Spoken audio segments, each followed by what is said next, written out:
Merci de nous retrouver autour de ce nouveau webinaire de l'USTV. Aujourd'hui, ça va être un webinaire consacré au verre naturel. Donc, on va voyager un petit peu sur la Terre et puis peut-être en dehors de la Terre. Alors, j'avais tout d'abord quelques petites annonces. Tout d'abord, il y avait eu le lancement de l'année internationale du verre il y a 15 jours. Donc désormais, le site internet français sur l'année internationale du verre est en ligne, donc vous pouvez le consulter. Il y a notamment beaucoup d'informations sur toutes les activités qui vont avoir lieu autour du verre sur ces premiers mois de l'année. Et si vous en avez, si vous avez des événements qui sont prévus autour du verre, vous pouvez nous les communiquer pour qu'on les ajoute sur ce site international, national. Ensuite, on a deux petits événements avec l'USTV. Tout d'abord, début avril, il y aura des rencontres entre enseignants, étudiants, artistes, chercheurs au lycée Jean Monnet Isère de Moulins. Vous pouvez encore vous inscrire, il reste quelques places. Et puis, la semaine suivante, il y aura un colloque grand public autour des vitraux qui aura lieu à Sorbonne Université, sur le campus Jussieu. Là, vous pouvez avoir tous les renseignements sur le site USTV et vous pouvez également vous inscrire dès à présent. C'est une journée qui est gratuite, mais il faut s'inscrire à l'avance. Voilà, donc on va commencer. On a deux orateurs aujourd'hui. On a Laurent Tissandier du CRPG à Nancy et Laurence Galloisy de l'EMPMC à Sorbonne Université. Donc, ils vont nous présenter les différents verres qu'on peut retrouver à l'état naturel, quel est l'intérêt de les étudier, et puis des études un petit peu plus spécifiques. Donc, n'hésitez pas à poser des questions. On les retransmettra après les présentations. Vous pouvez utiliser le chat et éventuellement, sinon, je pourrais vous donner la parole pour poser directement les questions. Donc, on va commencer tout d'abord avec Laurent. Bon, eh bien, bonjour à tous. Merci à l'USTV pour cette série de webinaires qui sont vraiment super depuis 2 ans maintenant. Et donc, effectivement, avec Laurence, on va vous parler de ces verres naturels, de ce qu'on peut en dire, de comment un petit peu ils se forment et qu'est-ce que scientifiquement on peut en sortir quant à leurs conditions de mise en place. Alors moi, je vais être plutôt sur la partie un peu catalogue, on va dire, de ces différents verres. Et Laurence sera un petit peu plus, si j'ai bien compris, dans la partie scientifique de vraiment ce qu'on peut en sortir. Donc, ces verres naturels, qu'est-ce qu'on peut en dire? Comme les verres industriels, pour les fabriquer, il faut des épisodes de haute énergie. Ces épisodes de haute énergie peuvent avoir des natures et des causes très différentes.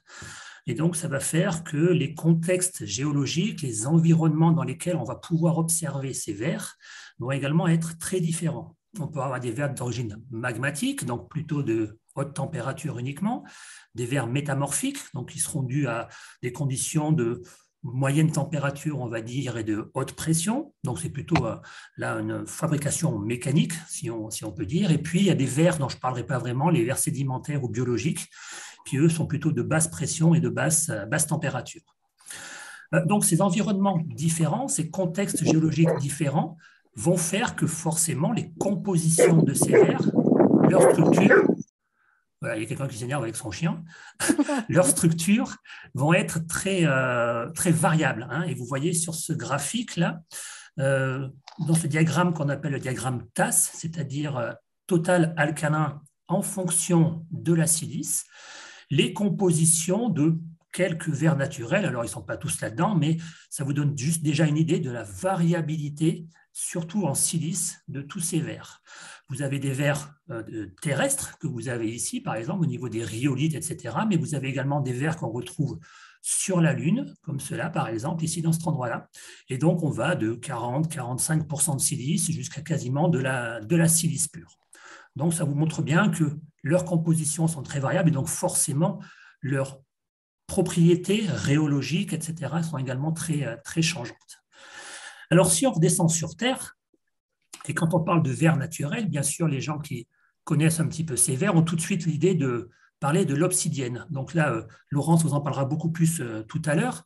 Mais cette obsidienne, pourquoi on s'en sert depuis très longtemps, depuis plusieurs millénaires? C'est simplement dû à une des propriétés de ces verres, c'est ces cassures conchoïdales, qui font que lorsqu'on tape sur ces verres avec quelque chose qui est assez dur, on fait ces fractures-là qui deviennent très tranchantes et qui font que ces objets peuvent être utilisés pour découper de la viande, pour se servir de pointe de lance, etc.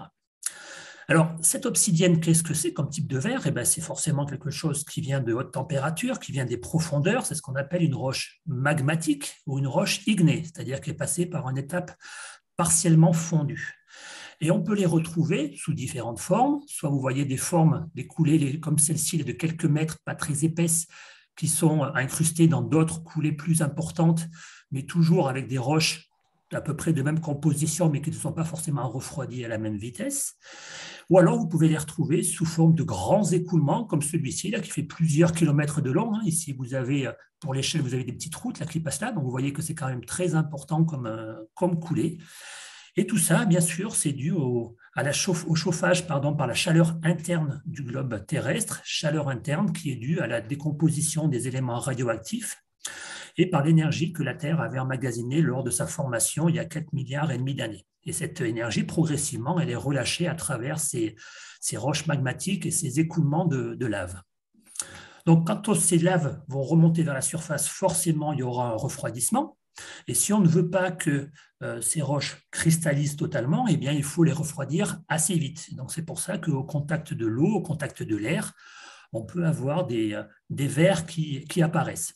Mais on verra que ce n'est pas forcément toujours le cas, en particulier sur les obsidiennes. Certes, le refroidissement est plus rapide que si on laissait ça en profondeur pendant quelques millions d'années, mais ce n'est pas si rapide que ça. Ce n'est pas des centaines de degrés par seconde, comme c'est nécessaire pour certains autres types de roches.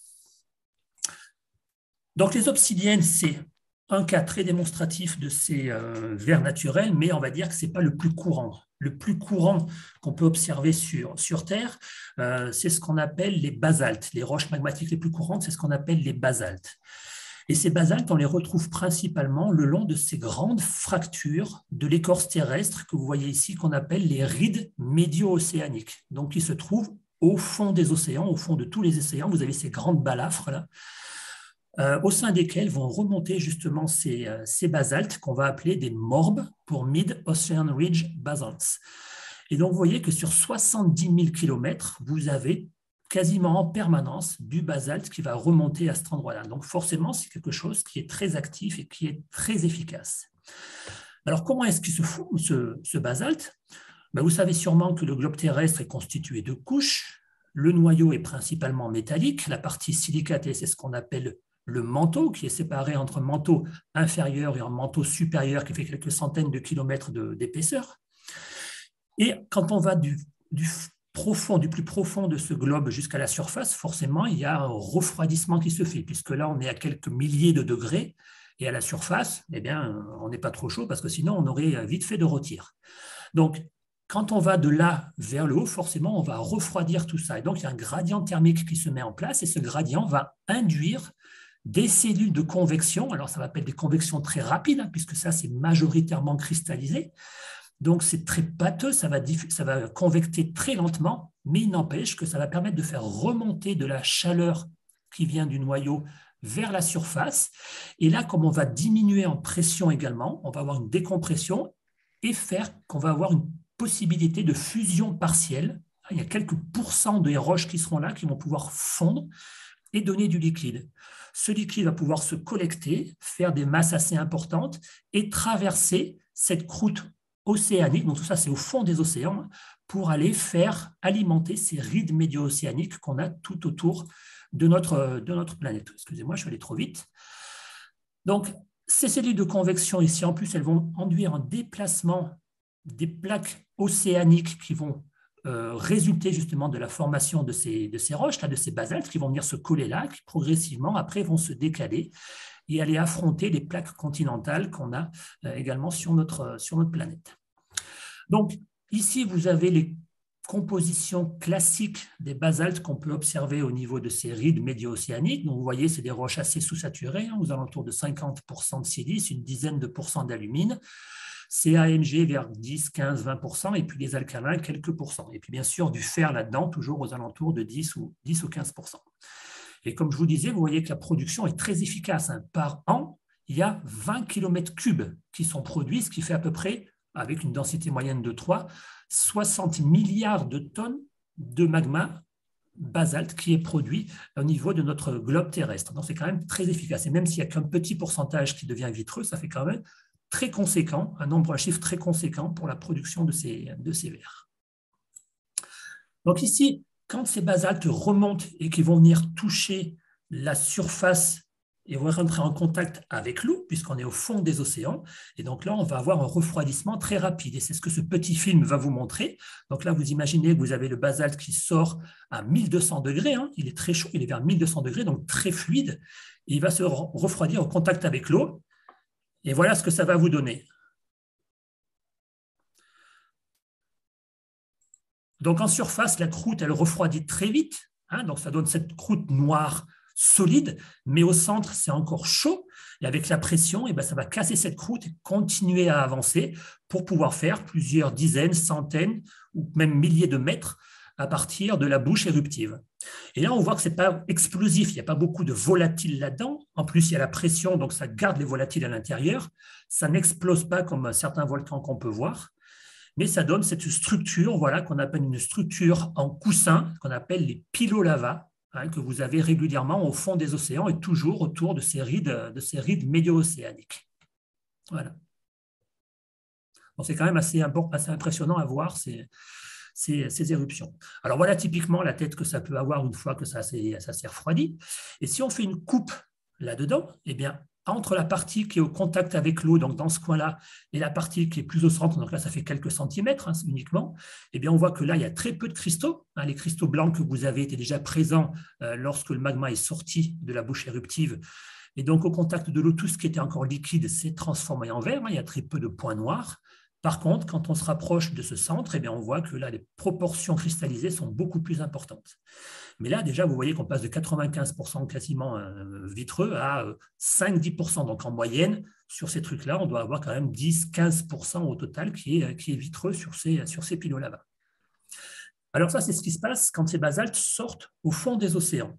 Mais certaines de ces rides qu'on qualifie de médio-océaniques peuvent quand même sortir au niveau des terres émergées. C'est le cas, par exemple, en Islande, c'est le cas en Éthiopie. Et là, ce que vous avez, ces magmas très fluides, très dépolymérisés, très chauds qui arrivent en surface, eh bien, ça va nous donner des figures, comme vous pouvez avoir ici, c'est ce qu'on appelle les cheveux de Pélée. C'est-à-dire que vous avez des filaments qui vont se développer parce qu'il y a des bulles qui vont faire éclater un petit peu ces magmas et ces filaments vont être un petit peu fibrés exactement comme dans les usines de fibrage et vous donner ces espèces de cheveux de Pelée. Et les larmes sont les petites melt drops qu'on trouve dans les usines, c'est-à-dire des petites gouttelettes de liquide qui n'ont pas fibré justement. Et là, vous avez un exemple, un petit film.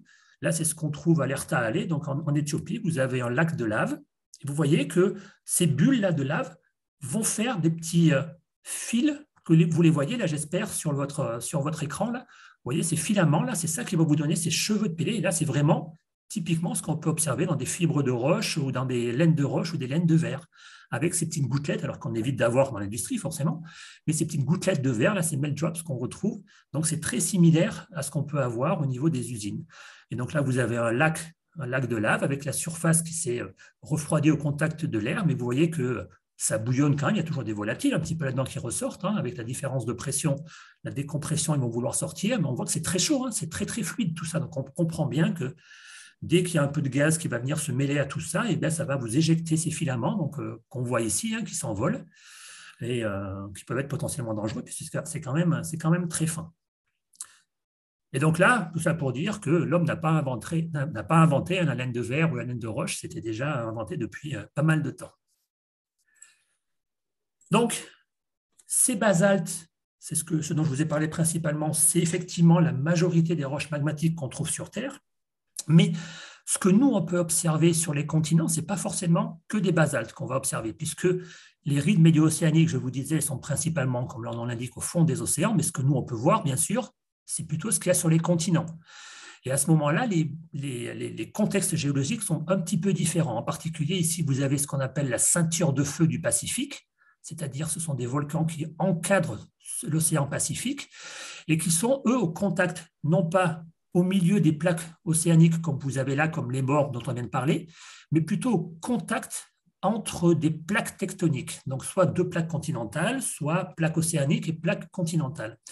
Et c'est ce que vous présente un petit peu ce diagramme. Donc les morbes, c'est par les cellules de convection qui vont être produites. Par contre, au niveau de ces océans, de ces volcans, au niveau de la cordillère des Andes, par exemple, c'est ce qu'on appelle un volcanisme d'arc. C'est-à-dire que les plaques océaniques, comme je vous disais, avec la production des basaltes, elles s'écartent de la ride et elles vont venir affronter les autres plaques qu'il y a autour, les plaques continentales régulièrement.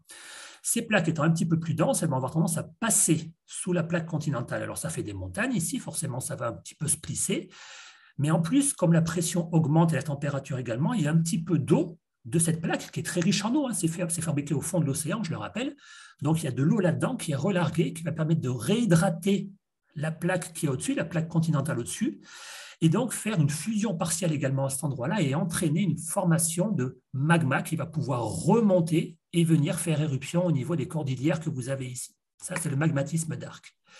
Et puis, vous avez également le magmatisme de point chaud. Alors ça, pour voir ce que c'est comme si vous aviez un chalumeau, vraiment un chalumeau avec la flamme tournée vers le haut, qui va venir poinçonner à différents moments la plaque océanique qui se déplace juste au-dessus. Et ça vous fait des alignements d'îles, comme vous pouvez voir par exemple à La Réunion avec l'île Maurice qui est à côté, ou avec Hawaï et toutes les îles américaines que vous avez au niveau du Pacifique. Donc si vous regardez ces lignes, ces îles s'alignent parfaitement, c'est juste parce que le point qui est en dessous reste au même endroit et la plaque au-dessus se déplace. Là, on voit que les contextes sont un petit peu différents. Forcément, les compositions, la quantité de volatiles qu'on va avoir à l'intérieur de ces magmas vont être également différentes et donc ça va donner des dynamismes éruptifs qui vont être très, très variables. En plus, lorsque ces magmas qui peuvent être produits en profondeur vont traverser les différentes croûtes, que ce soit la croûte terrestre, la croûte continentale ou la croûte océanique, il va y avoir un changement de température, changement de pression. Forcément, ça va se refroidir quand on va se rapprocher de la surface. Et en plus, on peut avoir des contaminations par les encaissants, c'est-à-dire des interactions entre le magma et les roches qu'il y a autour. Lorsqu'il y a ce refroidissement ou ces interactions, on peut cristalliser différents minéraux. Et en cristallisant ces minéraux, qui n'ont pas forcément la composition du liquide, pas du tout forcément, on va avoir une évolution de la composition de ces magmas. Donc généralement, leur point de départ, ils ont tous à peu près dans ce coin-là, donc une petite variabilité, mais on voit que suivant leur point de départ, ils ne vont pas évoluer de la même manière. Autrement dit, ce ne sont pas les mêmes cristaux qui vont cristalliser pour les différentes séries dont on parle ici. Mais on voit que leur composition chimique va évoluer de manière très, très significative. Par exemple, ici, sur cette série andésitique, vous avez un exemple, donc ça, c'est le basalte dont je vous ai parlé tout à l'heure. Vous voyez que si on passe sur une andésite, donc qui est dans ce coin-là aux alentours de 60% de silice, on a bien fait évoluer la composition. Et pour les rhyolites, donc qui sont globalement les roches mères des obsidiennes, eh bien, vous êtes jusqu'à 70-75% de silice. Donc, ça évolue énormément au niveau de la compo. Donc forcément, ça va évoluer énormément au niveau de la rhéologie, de la viscosité et de la solubilité des volatiles qu'on peut avoir dans ces roches. Et donc forcément, les dynamismes éruptifs et les produits vont être très différents en fonction de ces compositions et des conditions dans lesquelles ça va se mettre en place. Donc ici, vous avez l'exemple d'autres types de roches volcaniques qui ont pu rentrer en éruption, mais de manière, on va dire, un peu plus explosive, c'est-à-dire avec un peu plus de volatiles là-dedans, soit parce que les volatiles étaient déjà présents lorsque le magma a été fabriqué, soit parce que le magma, lorsqu'il est remonté, a été en contact avec un lac, par exemple. Et à ce moment-là, ça fait ce qu'on appelle une éruption phréatomagmatique, qui fait qu'il y a beaucoup de gaz qui est émis en même temps. Et ce gaz, on va le retrouver sous forme de vacuoles que vous avez dans ces roches. Donc, vous voyez que c'est majoritairement poreux, ces roches-là, et les parties blanches que vous avez entre, eh bien, ce sont simplement des roches, du verre, qui a été refroidi très vite, parce que ça a été refroidi, ça a été lancé en l'air très rapidement, ça s'est refroidi très vite. Comme ce sont des petites épaisseurs, et bien ça se refroidit également très vite. Et c'est ça qu'on appelle des pierres ponces. Et ces pierres ponces, vous les mettez sur l'eau, ça flotte, parce que justement, c'est plein d'air, c'est tout poreux. Malheureusement, ces pierres ponces, comme elles sont avec des épaisseurs très fines, ça s'altère très vite, donc il faut les étudier assez rapidement. Et puis, si vous n'avez par contre pas trop de volatiles dans les roches visqueuses, on va dire, les roches les plus différenciées, eh bien, vous pouvez retomber sur les obsidiennes, dont va vous parler Laurence juste après. Donc ça, ce n'est pas forcément un refroidissement très rapide dans ces obsidiennes, parce que comme c'est très visqueux, la diffusion est assez faible, donc les atomes n'ont pas forcément le temps de se mettre en place pour former des beaux cristaux. Donc la nucléation est assez faible, parce que c'est visqueux, parce que c'est pâteux. Et lorsque vous faites des cristaux, eh bien, vous allez plutôt faire des cristaux sous forme comme ça de sphérolytes, pas des cristaux automorphes, mais des cristaux qui peuvent être assez jolis. Alors, le cochon, ce n'est pas dû à l'éruption, c'est la forme. Par contre, les points blancs, c'est bien dû à l'éruption, et dû à la roche. Et donc, c'est ce qu'on appelle les obsidiennes flocons de neige. On comprend bien pourquoi quand on voit cette photo. Donc là, je vous ai parlé des vers, on va dire, volcaniques. Très rapidement, je vais vous parler des vers non volcaniques, non magmatiques, qui ne sont pas dus à des éruptions volcaniques. Là, c'est plutôt les vers, on va dire, métamorphiques pour ceux-ci, qui sont dus au frottement. Lorsque vous avez un glissement de terrain, lorsque vous avez un impact de météorite, lorsque vous avez des éboulements, des choses comme ça, des tremblements de terre, vous pouvez avoir des couches de roches qui vont frotter les unes par rapport aux autres. D'accord ? Et en se frottant, et bien forcément, il va y avoir des élévations de température. Et ces élévations de température peuvent faire passer la température, la roche, au-dessus de son liquidus. Et à ce moment-là, vous pouvez faire une petite partie vitreuse, comme vous avez là. Ce sont les parties noires que vous avez ici. C'est ce qu'on appelle des pseudo-tachylite. Ça, c'est un échantillon qui vient des Alpes. Mais vous avez également la même chose autour de l'astroblème de Rochechouart, qui est donc un impact de météorite que vous avez en France, qui date d'environ 200 millions d'années. Donc ça, c'est plutôt, on va dire, les vers métamorphiques, si je peux dire comme ça. Et puis, vous avez un autre type d'énergie qui peut également créer du verre, c'est l'énergie que j'appelle, moi, électrique, c'est-à-dire l'énergie qui est due aux éclairs et aux orages. Quand vous avez ces éclairs, vous comprenez bien que lorsqu'ils vont frapper le sol, il va y avoir une libération d'énergie qui est très importante. D'accord ? Donc, si vous tapez sur du sable, par exemple, eh bien, vous allez pouvoir faire, et c'est ce que vous avez ici sur la partie gauche, ici, un tube dans lequel donc, cette énergie va pouvoir passer, qui va chauffer de façon très importante les grains de sable qu'il y a autour. Donc, c'est de la silice quasiment pure, qui vont fondre et qui vont faire des espèces de tubes sur lesquels vont venir se coller des grains de sable qui, eux, n'ont pas fondu. D'accord ? Ça va venir simplement se coller à la surface. Et lorsque vous avez, donc si vous faites ça par exemple dans un désert, et si vous avez une érosion sur une plage, si vous avez une érosion après de ce sable qui se produit, eh bien vous allez retrouver ces figures qu'on appelle des fulgurites, qui sont ces tubes comme ça, avec de la silice fondue au milieu. Donc cette silice amorphe, on appelle ça de la leuchatelierite. Et cette silice, voilà, vraisemblablement ce morceau-là était relié également à la principale ici, mais ça peut faire des champs comme ça de fulgurites si vous avez des épisodes très fréquents d'orage. Donc énergie électrique. Et puis vous avez bien sûr l'énergie d'impact. Lorsque vous avez une météorite qui vient s'écraser sur la Terre, suivant les endroits où elle va tomber, eh bien, on va pouvoir fabriquer différents types de matériaux. Si ça tombe sur quelque chose qui est très riche en silice, par exemple, eh bien, vous pouvez faire également des verres très siliceux, comme par exemple le verre libyque que vous avez là, qui est vraisemblablement dû à un impact de météorite dans le désert libyen. Je crois l'impacteur, c'est Théodore Monod qui a essayé de le retrouver pendant pas mal de temps, que je ne suis pas sûr qu'il ait bien trouvé l'endroit exact de la chute de la météorite, mais vraisemblablement, c'est dû à un impact de météorite, ou tout au moins une météorite qui est passée très proche de la surface et qui a fait une onde de choc qui a permis de fondre une partie du matériau. Donc ça, c'est ce qui se retrouve juste au niveau de l'impact, mais il y a une partie des matériaux, lorsque la météorite vient impacter la Terre, qui est expulsée dans l'atmosphère. Et ces gouttelettes-là, on va les retrouver sous forme de tectites. Donc, vous avez des exemples ici en bas à gauche. Ces tectites ont des formes généralement un petit peu fuselées comme ça, ou alors en forme de parapluie inversé, si vous voulez, qui sont dus au frottement de ces objets qui sont encore fondus dans l'air, dans l'atmosphère, et ils peuvent voyager assez loin. Hein. Par exemple, vous avez sur cette photo, là, sur cette image, tout ce qui est en vert, c'est vraisemblablement les tectites qui n'est dû qu'à un seul impact de météorite. Alors, on ne sait pas trop lequel c'est, si c'est celui-là ou si c'est celui qui est là. Mais vous voyez que ces tectites peuvent se déplacer sur plusieurs milliers de kilomètres. Hein, et leur composition va dépendre, comme je vous disais, de l'endroit d'où c'est tombé et de la nature de l'impacteur. Et enfin, si on va un petit peu plus loin que le globe terrestre, on peut retrouver des vers un petit peu partout dans le système solaire. Alors forcément, nous, on n'a pas de quoi échantillonner tout le système solaire encore.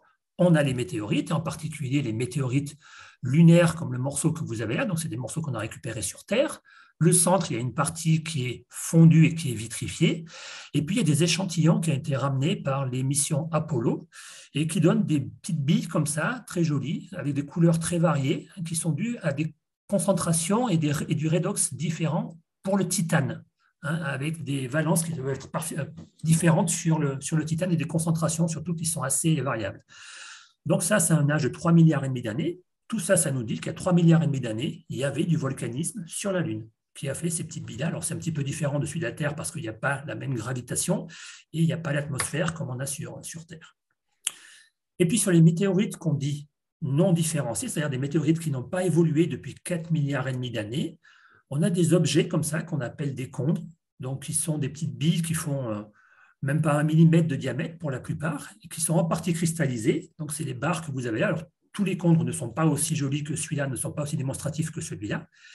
Il y en a qui ont des cristaux complètement automorphes, mais une constante, c'est qu'il y a assez régulièrement ces cristaux, et puis les parties noires que vous avez là c'est en fausse couleur, et ces parties noires, là, ça peut être assez régulièrement du vert.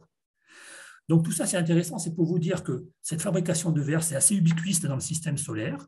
Depuis 4,5 milliards d'années, ça se produit. Et surtout, ce qui est très intéressant, et c'est là-dessus que je vais terminer pour laisser la place après à ce que va vous raconter Laurence, c'est qu'en étudiant ces verres, on va pouvoir remonter aux conditions de formation de ces objets, parce que pour nous, ce n'est pas encore possible d'aller échantillonner une météorite en train de se former autour du Soleil ou autour d'autres étoiles dans le système solaire ou dans l'univers. Donc, on n'a que des modèles pour essayer de dire comment ils se fabriquent. Et donc, en étudiant ces verres, on peut savoir les conditions qui régnaient. Pourquoi? Parce que ces verres sont fondus. Donc, dès qu'il va y avoir un changement dans leur environnement, la diffusion pourra être très rapide, le changement redox pourra être très rapide. Et après, ces verres ayant une durabilité qui est loin d'être négligeable, hein, dans les météorites, ils ont 4 milliards d'années, eh bien, ils vont garder l'empreinte de ces conditions. Donc, nous, typiquement, on a essayé de voir quelle quantité d'alcalin on pouvait faire rentrer dans des verres de ces météorites pour une pression partielle d'alcalin donnée. Et on voit qu'en fonction de la composition, eh bien, on peut faire bouger énormément les quantités qu'on fait rentrer. Donc, si on analyse les condres, maintenant, ces objets-là que je vous ai montrés, on peut dire, ah ben tiens, pour celui-là, j'avais une pression de 10-11 bars, par exemple, d'alcalin dans mon atmosphère. Donc, tout ça, c'est pour vraiment comprendre la formation de ces objets.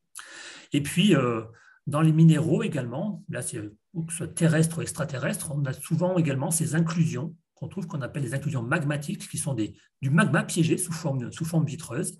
Et quand on l'analyse, eh bien, on peut remonter aux conditions, par exemple, les quantités de volatiles qu'on a à l'intérieur, la pression, la température. Donc, tout ça fait qu'on peut remonter à la formation de ces objets.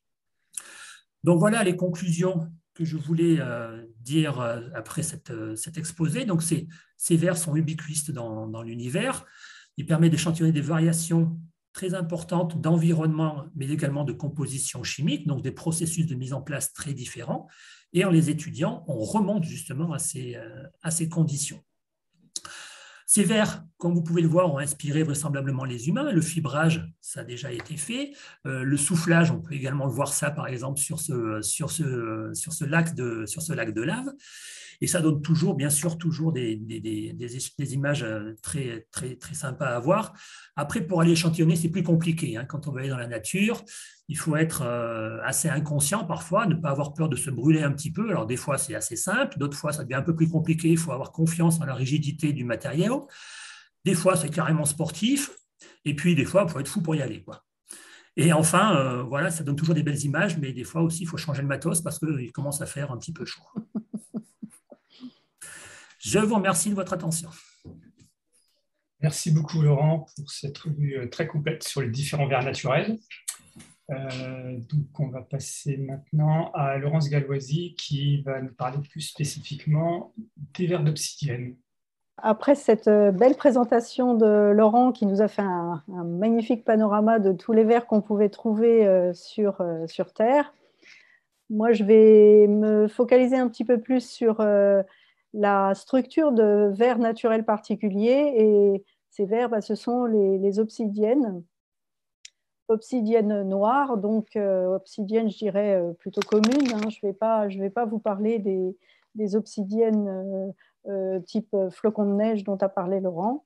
Donc, je vais vous parler du paradoxe des obsidiennes noires. Donc, cette étude, elle a été réalisée dans le cadre de l'équipe physique des amorphes et des liquides et des minéraux de l'IMPMC à Sorbonne Université. Et je remercie encore l'USTV de m'avoir invité à présenter cette étude qui est vraiment intéressante au niveau de ces obsidiennes. Si j'arrive, voilà. Alors, là, vous avez trois types d'échantillons. Et ça illustre un peu le paradoxe dont je parlais, c'est que quand on regarde ces obsidiennes qui sont déposées sur un flanc volcanique, ici, ça a été pris sur le Salton Sea aux États-Unis, ce sont des obsidiennes ordinaires qui sont noires, vraiment très très sombres. Ici, vous avez ce qu'on appelle une maricanite, c'est-à-dire un cœur d'obsidienne entouré d'un matériau qu'on appelle la perlite, qui montre que ce matériau a été très très hydraté. Hein. La perlite contient environ 5% d'eau, alors que l'obsidienne en contient très très peu. Et cette perlite, eh bien, c'est un matériau industriel puisqu'on peut l'utiliser pour faire de l'isolation thermique, par exemple. C'est un matériau qu'on peut expanser. Donc, c'est un matériau intéressant. Et vous voyez ce cœur d'obsidienne qui ressemble beaucoup à l'obsidienne que l'on voit ici sur Salton Sea. Et donc, j'ai voulu montrer le paradoxe qui est le suivant, c'est que ces obsidiennes ont la même concentration en éléments colorants que le verre industriel sodocalcique vert que vous voyez là. Hein, on est autour de 0,5 à 1,5% en poids de FeO total, donc une très faible quantité de fer, et pourtant on a une coloration extrêmement intense de ces obsidiennes et de toute façon très différente de ce qu'on peut trouver dans ce verre industriel sodocalcique. Alors là, je vais juste vous montrer une photo justement de cette mise en place d'obsidienne. Donc ici, on est au niveau de Long Valley Caldera qui se trouve à la frontière entre la Californie et le Nevada. Et on a dans cette zone une chaîne de volcans qui sont les monocratères que vous voyez ici. La Sierra Nevada est derrière. Et cette chaîne de volcans se termine par ce dôme que l'on appelle le dôme Panum, qui est rentré en éruption en 1340 avant l'ère commune, c'est-à-dire avant le début du compte de temps. Et on a un dôme d'obsidienne massive que vous voyez là. Alors peut-être vous apercevez les silhouettes ici qui sont un peu dans le fond de personnes. Donc vous imaginez la taille de ce dôme. Et donc on a pu échantillonner ce dôme et rapporter des échantillons. Donc, quand on rapporte des échantillons comme ça, la première chose qu'on fait, c'est d'essayer de les analyser. Donc ici, vous avez un schéma de ce dôme avec la partie centrale, donc avec ces obsidiennes très très noires, et on a pu échantillonner cette partie centrale. Et puis ensuite, on a pris des échantillons de verre qui se trouvaient à la circonférence et un petit peu plus loin pour le troisième échantillon que vous avez là. Alors, ce qu'on remarque quand on fait une analyse par microsonde électronique, une analyse chimique normale, eh bien, on remarque que la teneur en silice est très élevée et très homogène sur les trois types d'échantillons. En revanche, la teneur en aluminium est aussi très, très importante. Hein. Vous voyez que la somme des deux va faire un verre qui va être très, très visqueux. Et de nouveau, on a une forte homogénéité. Même chose pour les teneurs en alcalin ou en alcalino-terreux. On a des verres qui sont très homogènes au niveau de leur composition pour les éléments principaux de la structure du verre. Au niveau du fer, donc je vous disais des échantillons qui contiennent à peu près 1,5% en poids de fer total. Ces échantillons, bon, on les a échantillonnés à différents endroits pour justement montrer que la teneur en eau n'est pas la même entre un échantillon frais et des échantillons un peu plus altérés qu'on va trouver à la circonférence.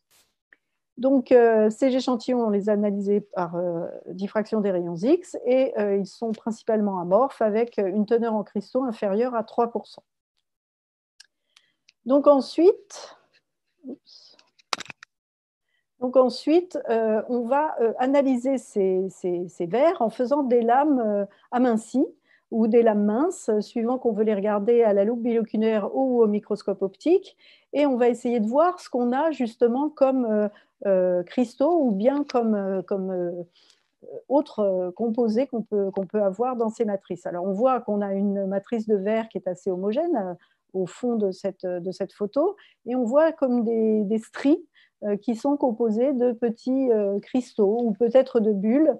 Et donc, on imagine qu'on a des petits cristaux d'oxyde de fer qui sont très noirs et des bulles que l'on voit ici. Alors là, c'était l'obsidienne du monocratère dont je vous parlais. On a également analysé des obsidiennes qui viennent du champ d'obsidienne de Lipari en Italie. Et on peut voir qu'on a beaucoup de bulles dans ce champ d'obsidienne et qu'on a aussi des cristaux un peu plus gros que ce qu'on voit sur les monocratères au niveau de ces minéraux noirs qui semblent être des oxydes de fer.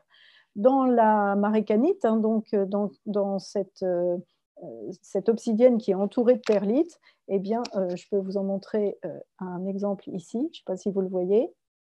Voilà. Eh bien, cette marécanite contient des oxydes de fer qui peuvent être millimétriques. Alors, on s'est donc intéressé à la nature de ces oxydes de fer. Qu'est-ce que sont ces oxydes de fer que l'on voit dans ces minéraux? Eh bien, on a donc analysé par microscopie électronique à balayage la nature de ces oxydes de fer microniques. Et essentiellement, ce sont des particules soit de magnétite, soit d'autres spinels riches en fer. En effet, c'est assez rare dans les matériaux vitreux de trouver des particules de magnétite absolument pures. En général, on a toujours des éléments qui viennent se greffer, qui viennent se substituer à l'intérieur de la structure du spinel. Et donc, ici, par exemple, par cette analyse EDX, vous voyez qu'on a un petit peu d'aluminium. Donc, on a très probablement un spinel de type hercynite qui s'est trouvé cristallisé à l'intérieur de ce verre. On peut trouver des ulvospinels qui sont des spinels riches en titane. Hein. Laurent parlait de la concentration en titane dans ces matériaux. Il y a très souvent beaucoup de titane. Et donc, on peut aussi avoir d'autres types de spinels qui apparaissent dans ces verres.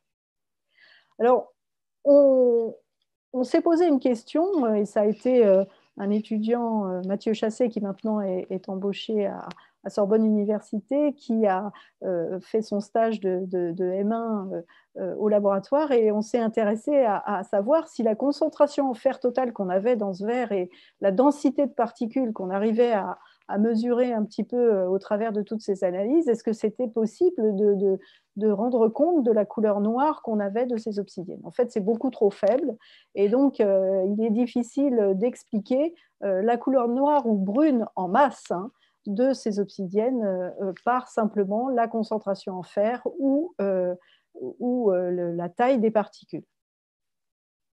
Donc, on a continué l'étude et cette fois en collaboration avec Nicolas Mingui du laboratoire, qui est donc microscopiste, on s'est intéressé à aller regarder s'il n'y avait pas autre chose que ces phases cristallines millimétriques ou microniques. Et on a cherché des phases et on a trouvé des phases de spinels cristallisés, mais de extrêmement petite taille. Hein. Donc, vous voyez là des spinels cristallisés qui font 5 nanomètres, et également des phases amorphes très riches en fer, également de l'ordre de 5 nanomètres dans ces obsidiennes. Donc, ces nanophases, qu'on appelle des nanolithes, eh bien, on s'est aperçu qu'on en avait aussi dans nos obsidiennes. Mais bon, pour les trouver, Nicolas a eu quand même quelques petites difficultés. Ce n'est pas quelque chose de très, très répandu non plus à l'intérieur de ces obsidiennes. Donc, pour connaître aussi la composition, on a fait des analyses par spectroscopie de paires d'énergie d'électrons. Ça nous a donné ça a confirmé ce qu'on pensait au départ, c'est-à-dire qu'on avait des spinels variés, des natures de spinels variées. Là, vous avez un spinel qui est riche en nickel, mais on a pu montrer qu'on avait aussi d'autres types de spinels de toute petite taille à l'intérieur de ces obsidiennes. Alors, moi, je me suis posé quand même la question de savoir, on a des grosses particules, on a des particules microniques, on a des particules de très petite taille, nanométriques, mais par ailleurs, on ne sait pas quelle est la spéciation du fer dans la structure des obsidiennes.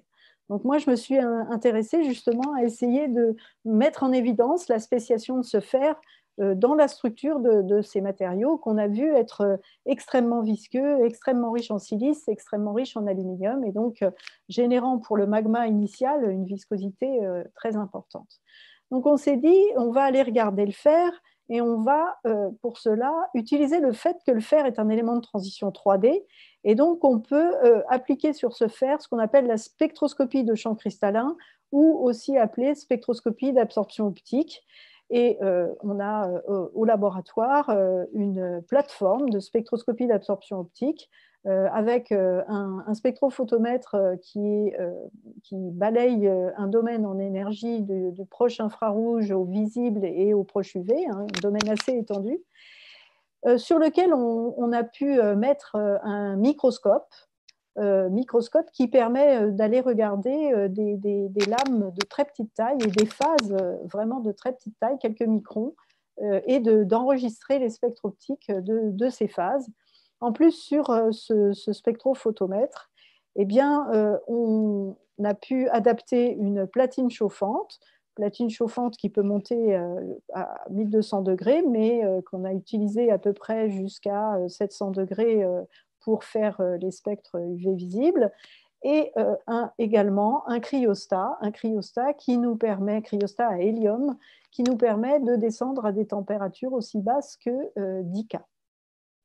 Donc la première chose qu'on a faite, c'est d'utiliser le spectrophotomètre pour enregistrer les spectres optiques de plusieurs types d'obsidiennes de provenance diverses et variées, pour voir un petit peu la spéciation du fer, c'est-à-dire comment le fer entre dans la structure de ces obsidiennes. Alors, toutes les obsidiennes qu'on a regardées sont des obsidiennes noires, telles que celles que je vous ai présentées au début.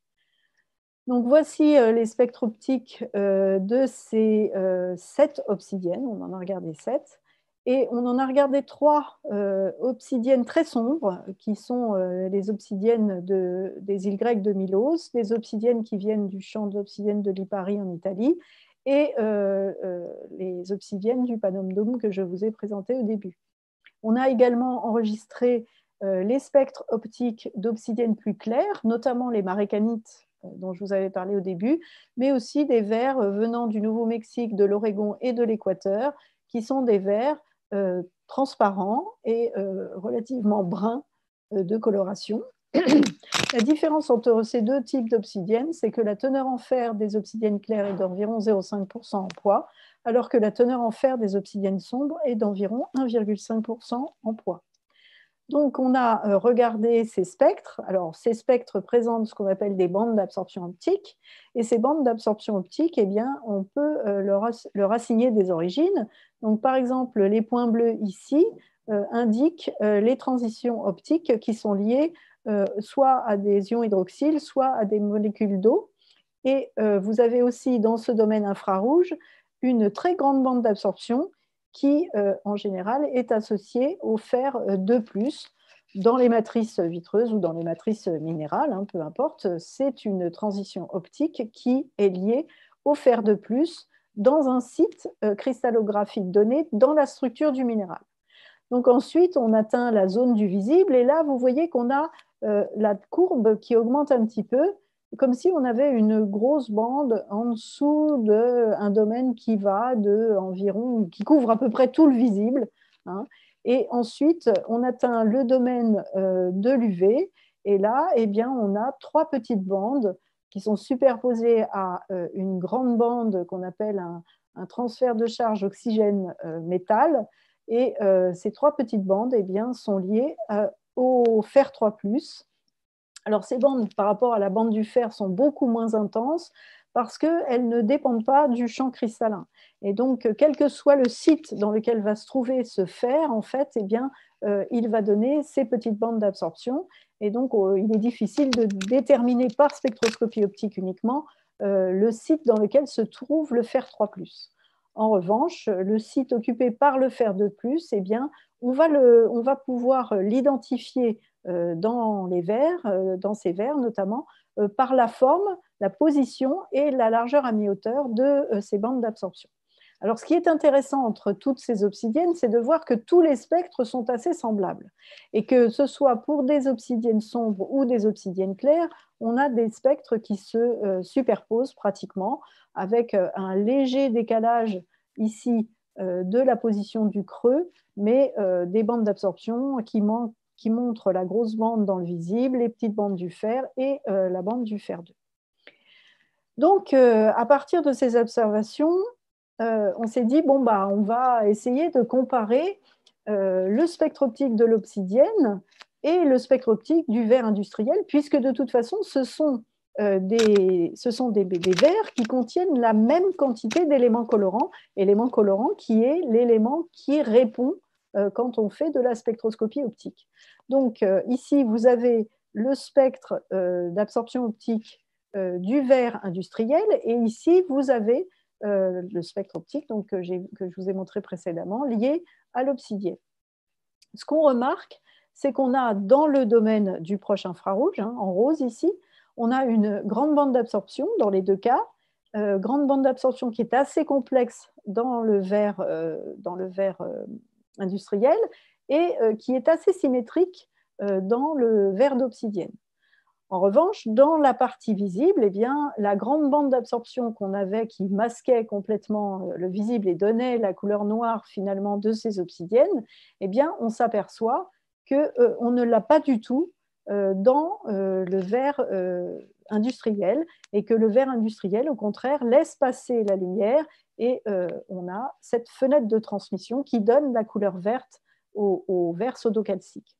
Dans le cadre du proche UV, eh bien, on retrouve les bandes d'absorption liées au fer 3+, qui montrent que déjà dans l'obsidienne, on a un petit peu de fer sous le redox 3+, et que son site eh bien, semble être assez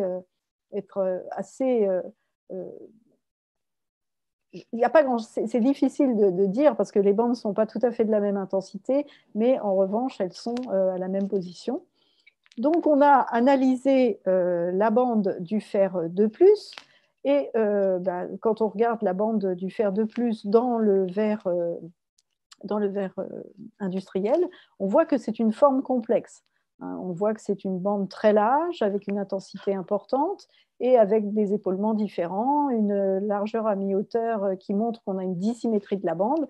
Et donc, cette forme complexe eh bien, montre la coexistence de plusieurs sites pour le fer 2+ dans le verre industriel. Des sites de coordination 4, qui sont représentés par cette petite transition que vous avez ici, et des sites de coordination 5, qui sont la grosse patatoïde que l'on a là. Et ces sites de coordination 5 sont très distribués, c'est-à-dire qu'on va varier entre 2 symétries opposées, une pyramide à base carrée et une bipyramide trigonale, et on aura toutes les possibilités de distribution de sites entre ces 2 géométries. En revanche, dans l'obsidienne, ce que l'on voit, c'est qu'on a une bande qui a une forme extrêmement gaussienne, symétrique, et cette forme extrêmement gaussienne, quand on peut modéliser cette bande ainsi, c'est vraiment la signature du fer 2+ dans un site octaédrique, mais en plus un site octaédrique régulier. C'est-à-dire que dans l'obsidienne, on n'a pas de distribution de sites comme on l'a dans le verre industriel. Donc, les études sur les distributions de sites dans le verre industriel ont ont été le sujet de thèse de Vincent Vercamer en 2016, et il a pu modéliser les spectres, et donc on est vraiment, on a une bonne confiance dans la détermination de ces sites dans les vers industriels.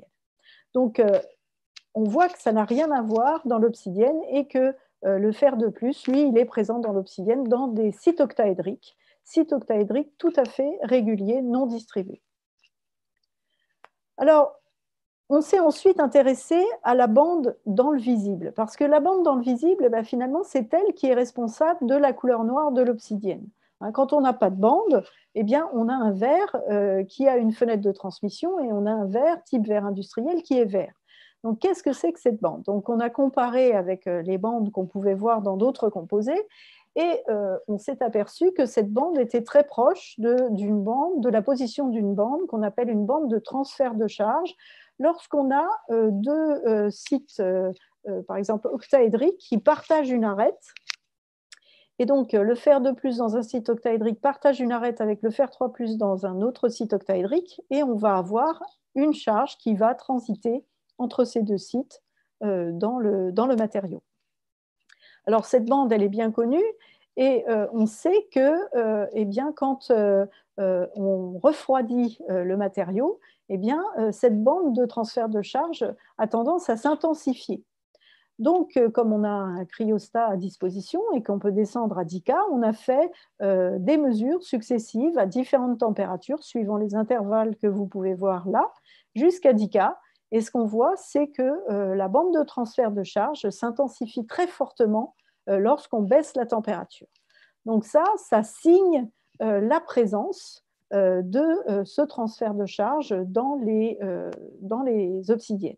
Alors, un site de coordination 6 qui explique que le transfert de charge se fait donc d'un site octaédrique dans lequel on a le fer 2 vers un site octaédrique, très probablement, puisque au niveau des charges sur le fer, c'est plus facile de faire ce transfert si on a des sites octaédriques qui partagent une arête. Donc, un transfert de charge très probablement entre deux sites octaédriques contenant du fer 2 et du fer 3. Alors, pour être sûr que c'était bien ce qu'on avait, Mathieu Chassé a monté sur le microscope la platine chauffante et il a étudié, là il a pris une autre obsidienne pour être sûr que ce soit pareil, hein. Quand on avait montré que les spectres étaient identiques sur toutes les obsidiennes, eh bien, il a donc pris la mesure de ces spectres optiques en température, mais cette fois en augmentant la température. Donc, quand on augmente la température, eh bien, normalement, l'IVCT, le transfert de charge mis en évidence, devrait disparaître. Et c'est ce qu'on voit sur ces spectres. On voit la bande de transfert de charge ici qui disparaît petit à petit pour finalement laisser la place à une fenêtre de transmission. Alors, vu la taille des échantillons et le montage, on n'a pas pu mettre une caméra pour aller regarder si, effectivement, quand on est à très haute température, on a effectivement une couleur verte qui se dessine sur le verre, mais on imagine bien que ça doit être très probable. Donc, on a bien mis en évidence ce transfert de charge dans l'obsidienne. Donc, si on s'intéresse à la spéciation du fer dans les verres étudiés, dans le verre industriel, on voit que le fer 2+, il est distribué entre plusieurs types de sites dans la matrice vitreuse. Et donc, ces sites vont varier de forme et le fer est vraiment localisé à l'intérieur de la matrice vitreuse. Et on a une fenêtre de transmission qui est laissée, qui donne la couleur verte de ces verres qui contiennent la même quantité de fer que dans les obsidiennes. En revanche, dans les obsidiennes, le fer 2+ occupe des sites octaédriques très réguliers, sans aucune distribution, et on a mis en évidence un important transfert de charge entre ces sites octaédriques qui contiennent le fer 2+ et des sites octaédriques qui contiennent le fer 3+ par un partage d'arête avec ces sites. On a également mis en évidence un fond de diffusion de la lumière qui est élevé dans les spectres et qui, combiné avec le transfert de charge, eh bien, induit la couleur noire de ces verres particuliers que sont les obsidiennes. Donc, qu'est-ce qu'on peut tirer de ces informations, de ces résultats qu'on a obtenus, eh bien, c'est que la couleur nous renseigne sur les conditions de formation de l'obsidienne. Ces deux verres, le verre industriel sodocalcique et l'obsidienne, sont des verres qui sont très siliceux, hein, qui contiennent jusqu'à 70 à 75% en poids de silice. Par ailleurs, le verre d'obsidienne est également très riche en alumine, puisqu'il contient jusqu'à 13% en poids d'alumine. Donc, la combinaison de la silice et de l'alumine donne une viscosité qui est extrêmement élevée.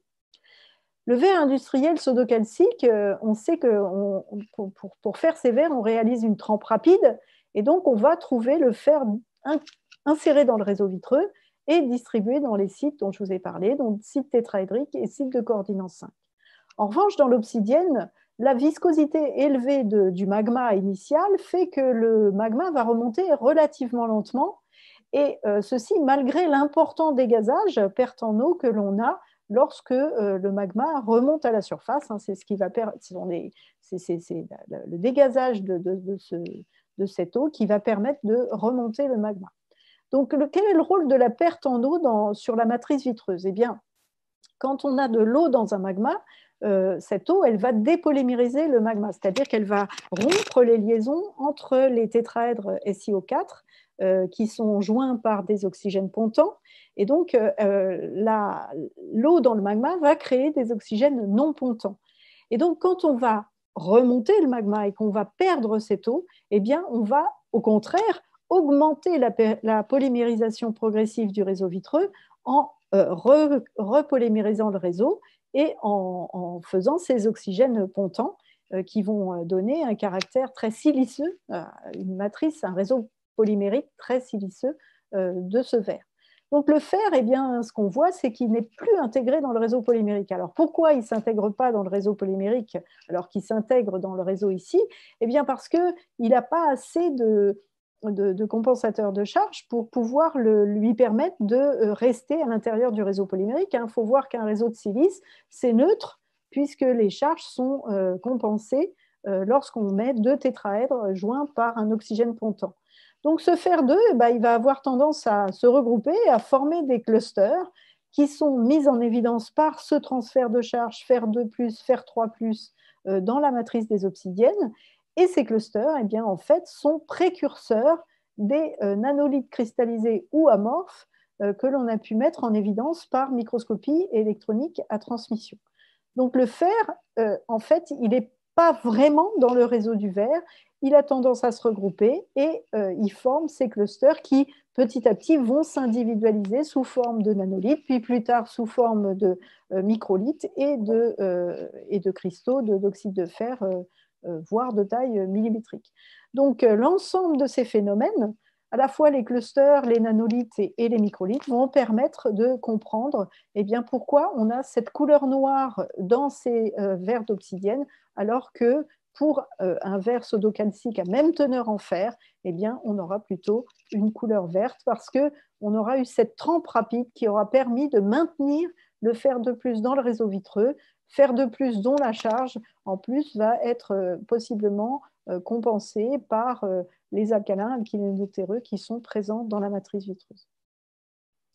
Alors, cette spéciation du fer dans les verres, eh bien, elle nous renseigne sur les conditions de formation de ces verres, hein, et ça, c'est un très bon témoin de ces conditions de formation. Donc, on peut l'appliquer aux verres dont a très bien parlé Laurent Tissandier, et notamment, on a commencé à l'appliquer aux tectites pour regarder un petit peu quelle était la spéciation du fer dans ces verres d'impact.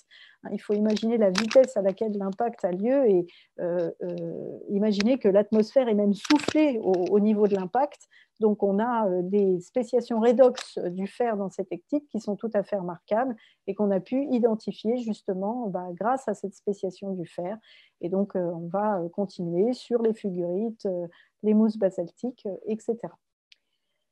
Donc voilà, je vous remercie de votre attention. Je vous donne rendez-vous le 30 mai 2022 parce que c'est la journée sur les verres naturels de l'USTV. Et donc, il y aura une journée avec un ensemble d'orateurs qui viendront nous parler de ces verres naturels durant toute cette journée. Et il y aura aussi une visite de la collection de minéraux pour voir un petit peu les minéraux associés à ces matériaux vitreux. Alors tout ça se fera dans le cadre de l'année internationale du verre 2022. Voilà, je vous remercie de votre attention. Donc, merci beaucoup Laurence et merci Laurent pour deux présentations très pédagogiques. Donc, on a déjà eu quelques questions dans le chat auxquelles a répondu Laurent. Alors moi, j'avais une question là à propos du fer. En fait, au niveau du rapport fer 2, fer 3, est-ce que c'est différent entre les obsidiennes et le verre industriel? Oui, oui, très probablement, oui.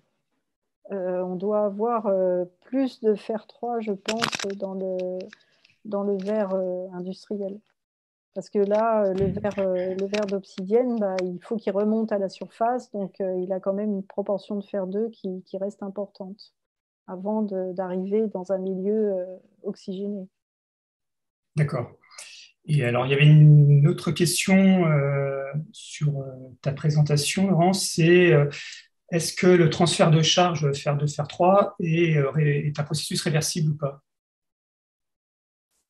Processus réversible, c'est-à-dire? C'est par exemple une fois que vous avez chauffé le verre pour enlever le transfert de charge, est-ce que quand on réabaisse la température, on retrouve ce transfert de charge? Oui, oui, oui, c'est réversible. C'est réversible au niveau de la température, effectivement. Oui. D'accord. Alors moi j'ai deux petites questions. Est-ce qu'on trouve des obsidiennes en France? Non. Non, il n'y en a pas. Enfin, à ma connaissance, non. Maintenant, est-ce qu'il y en a réellement? Il n'y a pas des grands champs comme on peut en trouver. Non, non, non, non, non. C'est essentiellement l'Italie, les États-Unis. Voilà, c'est essentiellement des grands champs, ou ceux qu'a montré également Laurent, l'Éthiopie. Non, pas l'Éthiopie.